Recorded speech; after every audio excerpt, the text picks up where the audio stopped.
I'm Zack, CEO Genzio. We're here live at NFT Tallinn. For those who don't know you, do you want to give a quick introduction and talk about what you're doing here? Yeah, so people probably know me as Supermassive. I am a content creator that makes a very unusual type of content around DeFi and crypto. They probably know me as the guy that makes cinematic stuff, crazy big storytelling things. And I used to work at a company called The Defiant, run by Camilla Russo. That was an amazing experience working with her, one of the kind of clearest voices on DeFi in the space. And I was the face of video for them, so I was doing 6 shows a week, covering DeFi and all the ins and outs of DeFi, the ups and downs, the scams, the collapse of Terra, FTX, all of this stuff. And one of the things that I covered during that time that was really sexy and interesting, and also felt like it had legs beyond crypto, which is kind of what I was looking for, was the Metaverse. Now, when Meta rebranded from Facebook, it became this massive story, and in the time since then, the word Metaverse has been kind of toxified. But the promise of what it was about and the convergence of lots of different technologies has been slowly moving in a direction where what it is and what it could be and what it could be used for are starting to become a lot clearer. But no one's really seeing it yet because they're so busy dunking on Mark Zuckerberg. And, you know, tech stocks are down. It is fun to do, and he deserves it. And God knows, you know. And I'm sure if we take a step back and look at what he's attempting to do, which is he's trying to move Meta beyond being an ad-based retention hacking media business, which is not easy to do when you have, you know, one of the biggest companies in the world. But he at least has the vision to understand where it's going. Whether he can do it or not, I don't know. Alongside that, you have, of course, generative AI, which is really the fuel that makes the Metaverse possible, because it unlocks so many different things in the experience of the Metaverse, which will, I think, meet head on a lot of the criticisms that people throw at the Metaverse. But anyway, it's not my job to solve any of that stuff. It's my job really to be a voice speaking about it, creating stories in and around it. And the way that we do that is not by kind of sitting behind a desk and talking about it. We really committed to saying we're going to make stories from within the Metaverse. And so we built an Unreal Engine motion capture studio. We've created a piece of IP that will allow us to wrap a story in it. So we will do news, but it'll be news that comes from our particular IP, which is Trashland. We have an NFT collection called the Baseheads who populate this Trashland. There's a whole story around it. There's a massive antenna in the middle of Trashland that broadcasts the signal that we pick up and then relay to the world. That massive antenna is, of course, a giant dildo. Yeah, well, because what more crypto thing could there be than an enormous cock? Yeah. But that's makes sense to me.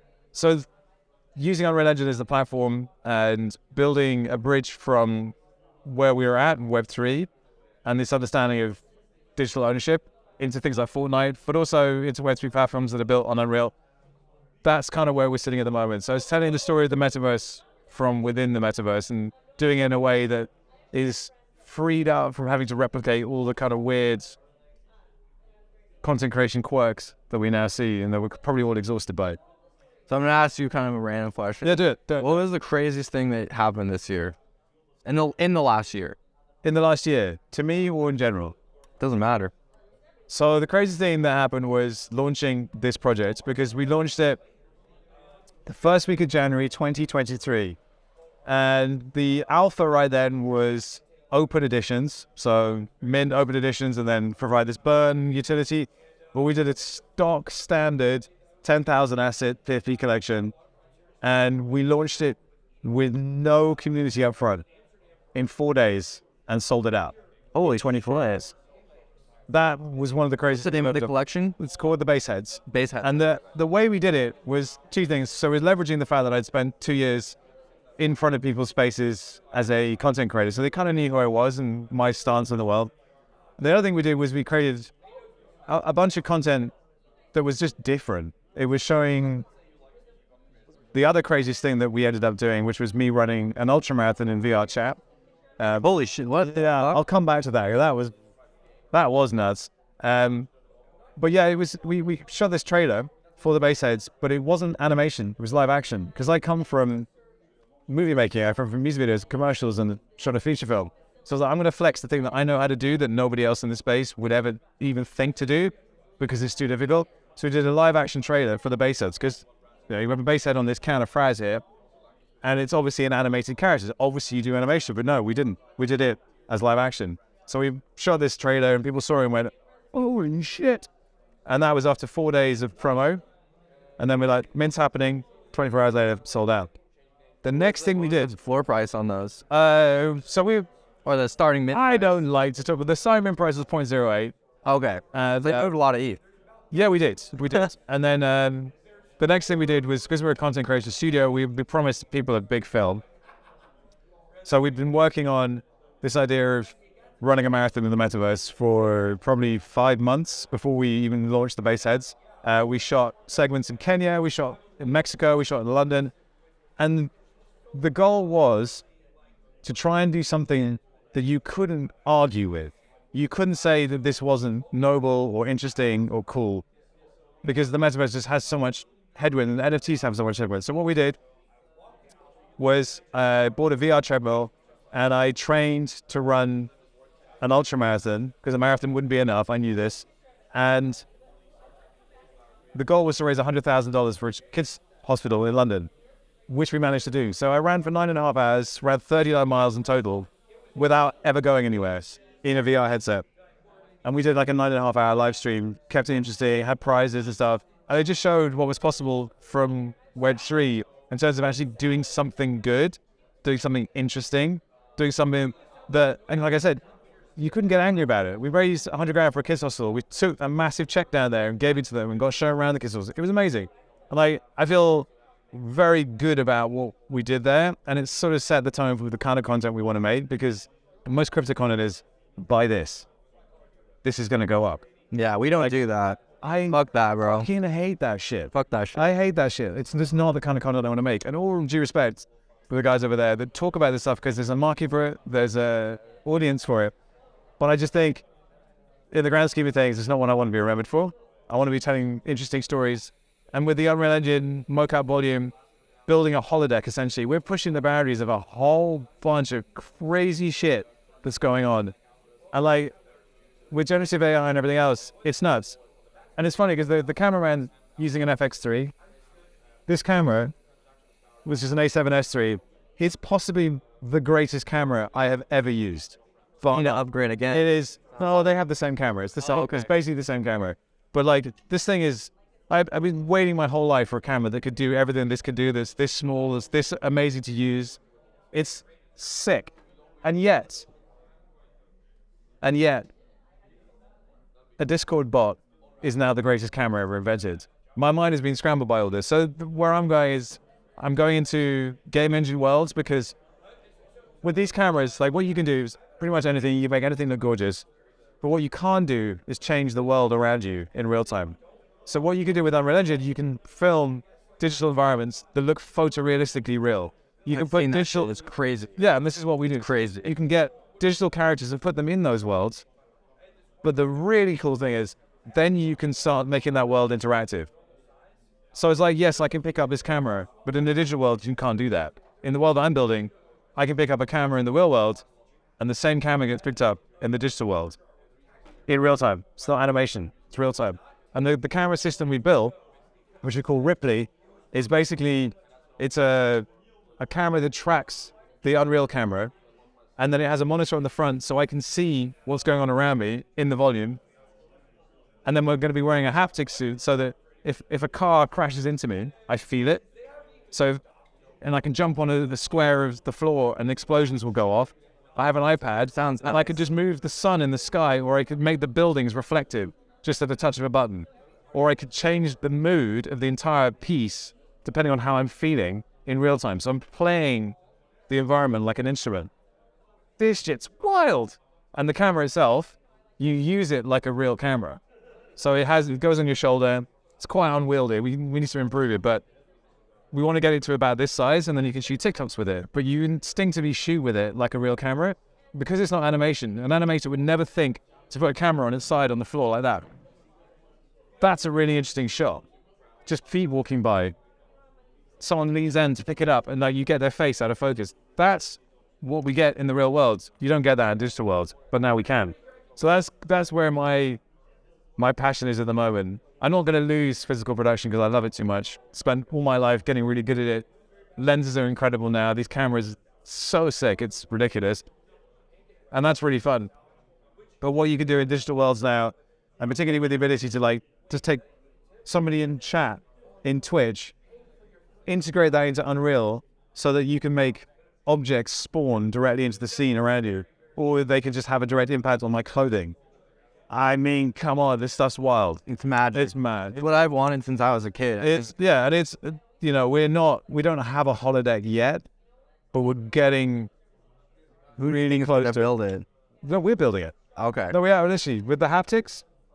With what the missing piece to me is like, I have the monitor on the camera that shows me what the camera sees. So the camera sees the digital world, not the real world. It's very trippy. Pointing a camera at me, and on the monitor you see the digital camera, the digital version of me, and the digital world. Very strange. But then the monitor on the front, I can see that picture as well. So I can actually refer to the space around me. And then the bit that's missing is I kind of need a pair of glasses. So maybe the Apple glasses, or maybe it's a Magic Leap for me to be able to see that world overlaid over the real world. Because I don't want to be just like completely blind in there like VR. But I want to have that AR component so I know like the big screen is over here. So that if I'm like putting like a website on that screen, I'll know where it is and all these kind of things. But yeah, I mean, even beyond that, like we put me in the Matrix worlds in Unreal, which is kind of what we test things with, because it's a very, very heavy level, which is a good test for the operating system.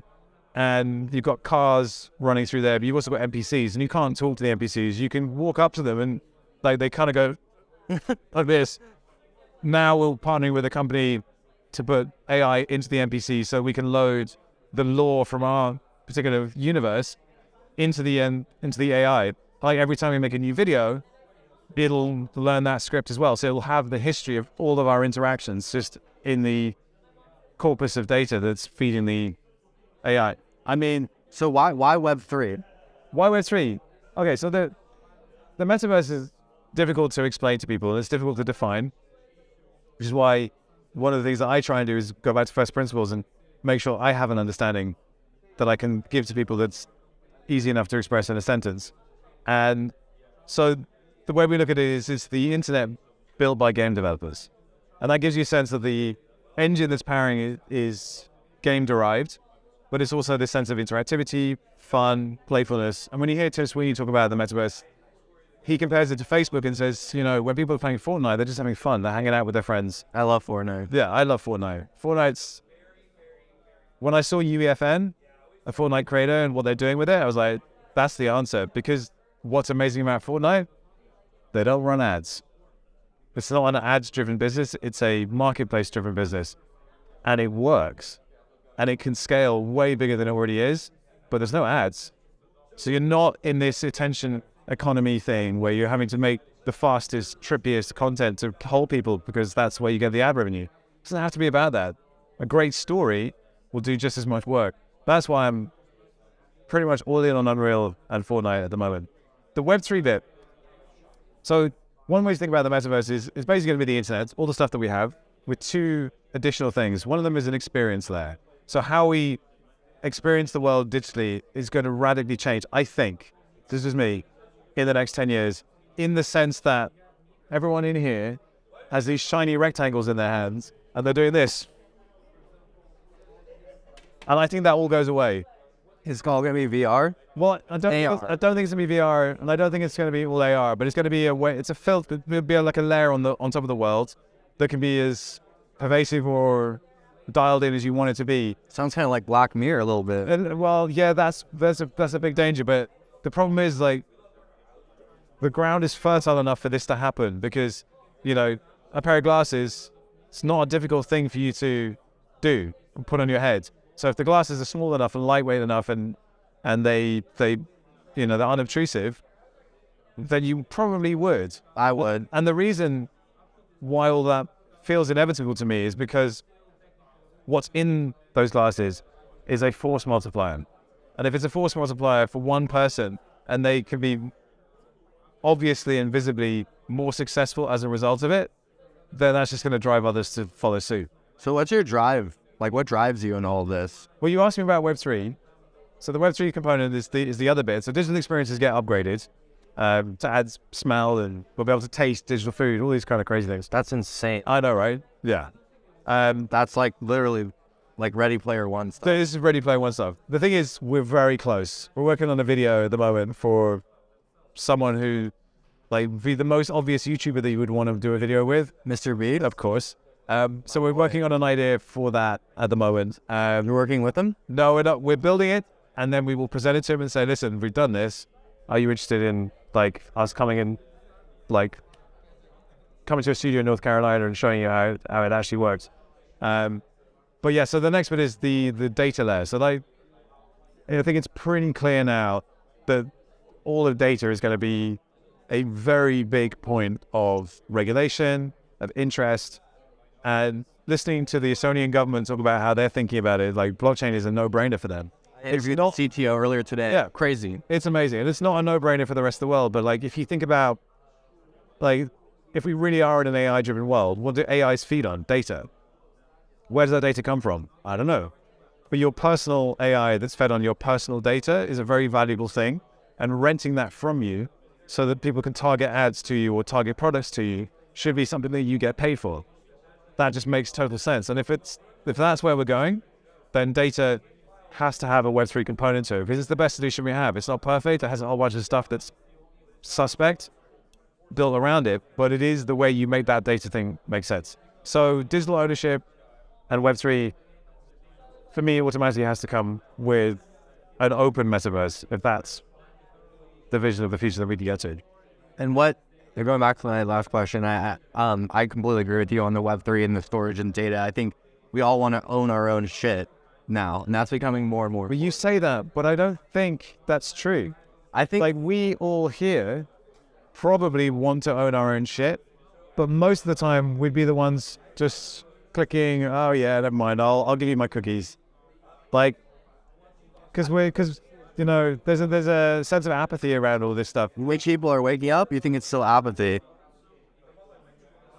They've had enough opportunity to see something cataclysmically horrible happen with data, and for their patterns of behavior not to change. I think AI is potentially the tidal wave that sweeps all of that away, finally. But the problem is that it's going so fast, the governments could easily make some pretty poor decisions in the middle of all of this unless they really focus. I don't know if that's possible. So what drives you? Like, done some crazy shit, you know, you're like very well known. What like makes you excited? Like, what's the goal of it? One simple thing. I've always been a filmmaker, a storyteller, and what you want to feel when you make something is this sense that you were the only person that could have made that.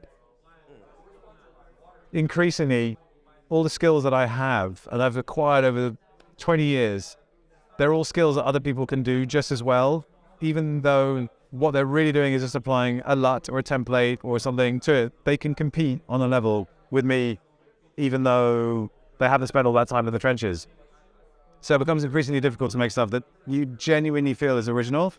So that's what drives me, that I see all these different technologies, these different storytelling pipes and vehicles giving me an opportunity to go into work every day and know that there isn't anybody else in the world that is doing this because they couldn't. I'm the only person that went, right, we add this to this to this to this to this, and then we're going to have something truly original. That's what drives me. Where do you see this all going next? Web3. What do you think do you think it's going to be going towards more metaverse, gaming? Where do you think the future of it is? So, the honest and simple truth is, who cares? Because it's literally everything. AI, literally everything. The metaverse, if it's the future of the internet, literally everything. So it goes everywhere. I think what you're asking is, who's going to adopt it first? I guess my thesis on all this is like gaming leads the way. But I think that's inevitable. Gamers will get over this hump they have about NFTs, killing the planet, and being just another grift from the AAA publishers to rinse them out of money. Like, go look at what Tim Sweeney says about Fortnite, about the Fab marketplace. And like, this is not to put Tim Sweeney on a pedestal. It's just the fact that the total addressable market of Fortnite, 70 million active users every month, $5.5 billion in revenue a year. I mean, they've got the audience. They've got the means to onboard people into a new type of ecosystem. And the language that's all around Fab, around UEFN, it could have been written by a Web3 company, but it's not. It's Epic Games. So that gives me hope that there's a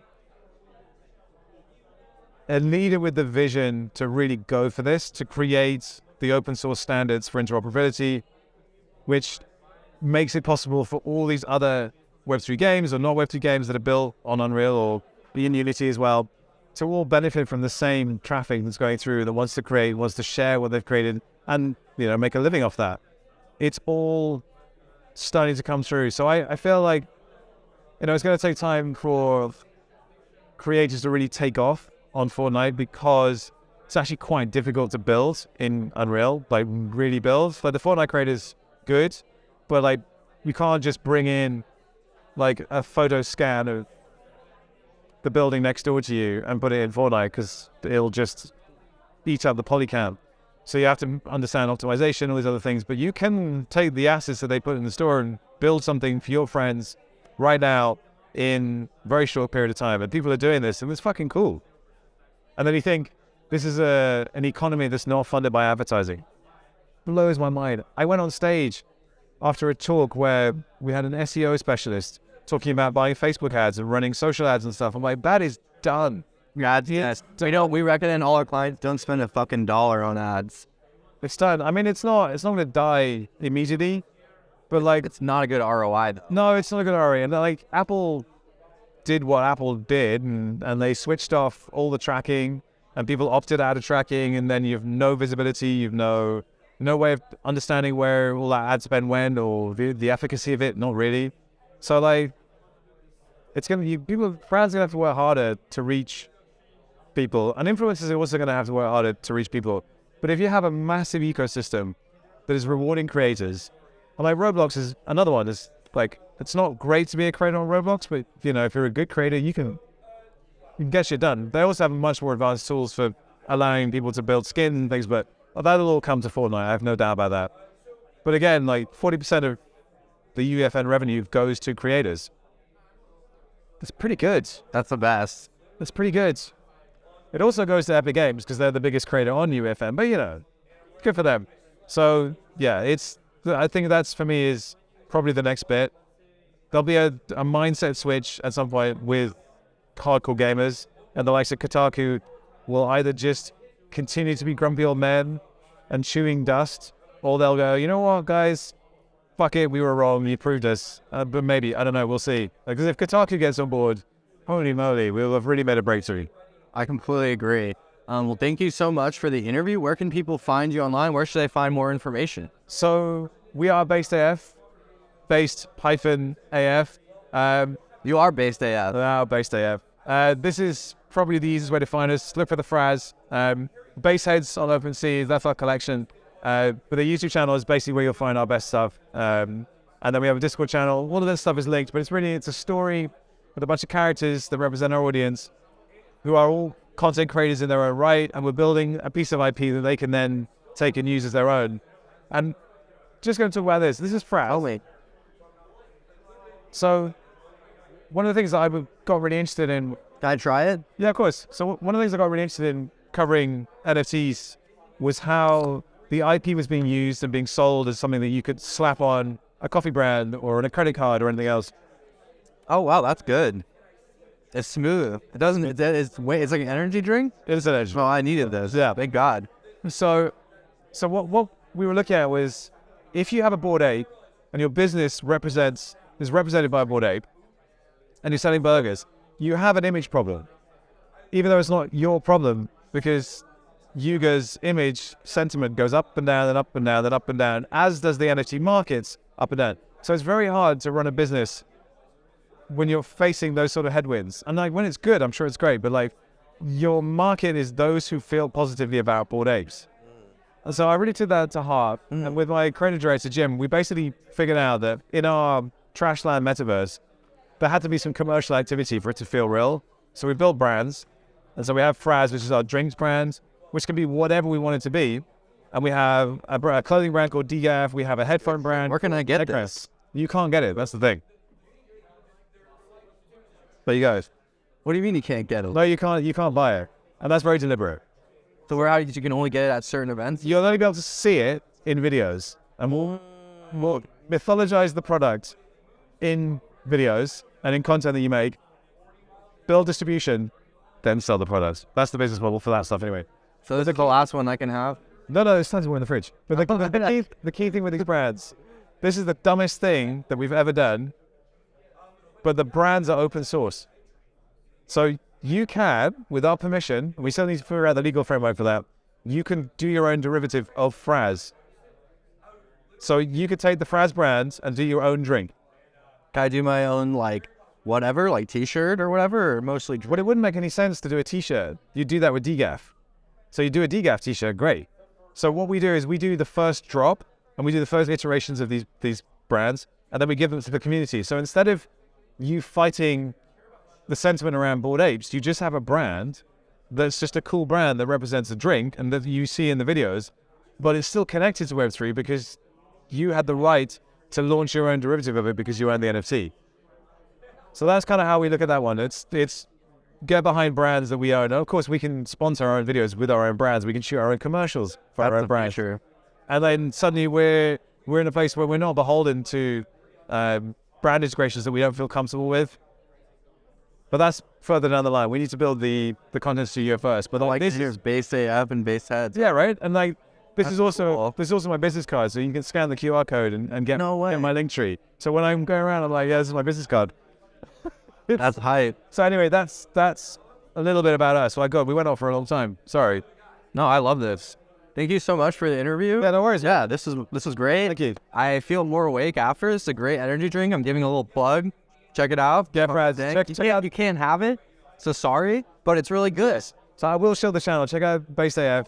If you knew me from the Defiant, this is the same me, but with a better team, a bigger team, and just telling crazy stories, like the marathon, like the thing we're trying to put together for Mr. Beast, like a whole bunch of stuff. But yeah, we'll be building games in Fortnite and connecting a Web2 audience to Web3. And right down the bottom, there's this Web3 thing. So it's this soft trajectory from the top of the funnel all the way down, but it's through content. Love it. Content is king and queen. Content is king and queen, 100%. Thank you. Cool, thank you. Lit.